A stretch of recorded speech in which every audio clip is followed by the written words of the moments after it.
course, you shot those vignettes of just showcasing how you're, a trash man, a garbage man. And who came up with these? Because I know many, many superstars have come in with these, and they're like classic. They're in our brains forever. So who came up with yours? It Shane McMahon. Me and Shane did them all together. We went riding around Stamford, Connecticut all day and shot these vignettes at the dump and on the back of a garbage truck. He was working in the studio at the time. At that point, he was kind of working in every different facet of the company, kind of one by one, because he was obviously going to be the heir apparent to take over one day. That was the plan, I think, back then. And I think he was just out of college. He was maybe 22, 23 years old. And we sat down. He told me the name. He told me some ideas he had. I told him some ideas I had, and we made it work. We just kind of put these vignettes together, and it was pretty funny. I think the way we did it. Well, that was a real garbage truck on in the middle of its route in Stamford, Connecticut. That I guess he set it up or something, but we just met up with them out in front of a house they were picking up garbage at, and we just started riding with them and doing vignettes in between them picking up trash cans. That's amazing. It just sounds like Shane's like, listen, I think I know these people. And if I don't know them, we'll somehow work out a deal where you can just ride this trash truck around and cut Yeah, promos.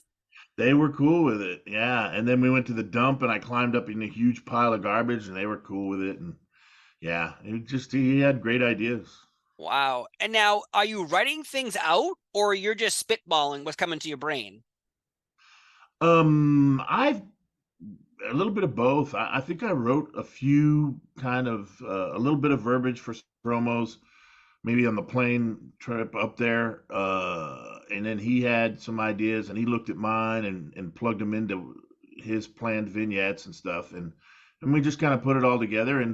And while we were out there, we kind of thought of some stuff on the fly, so it just kind of came together that way. Wow. Yeah. And it's interesting because Shane McMahon, you're right. He's probably like 22 years old at the time you're filming these. And this must be maybe a slight test by Vince saying, all right, I'll send my son out with, Duke the Dumps Droese and see how these come out.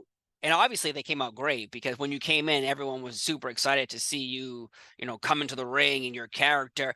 Just your gimmick alone really spoke to people because for a long time we did have occupations as gimmicks. You had the IRS man who's in the tax guy. You had the dentist, but I think, is a little different because you came in, with the trash can with a gimmick kind of already packaged and made for them, which I bet they loved, of course. But what are your first impressions walking in to this WWF locker room with stars like Diesel and Shawn Michaels and Bret Hart, Million Dollar Man, Undertaker? Yeah, I mean, I was marked out to say the least. It was these guys that I watched when I was coming up into the business myself, and some of them I watched when I was younger, almost as a kid even. And it was just an interesting transition to get out of fanboy mode and get into, wrestler mode and realize I was one of them, and these were my peers now, and I had to put on my A game and be ready to go. Otherwise, it wasn't going to last long.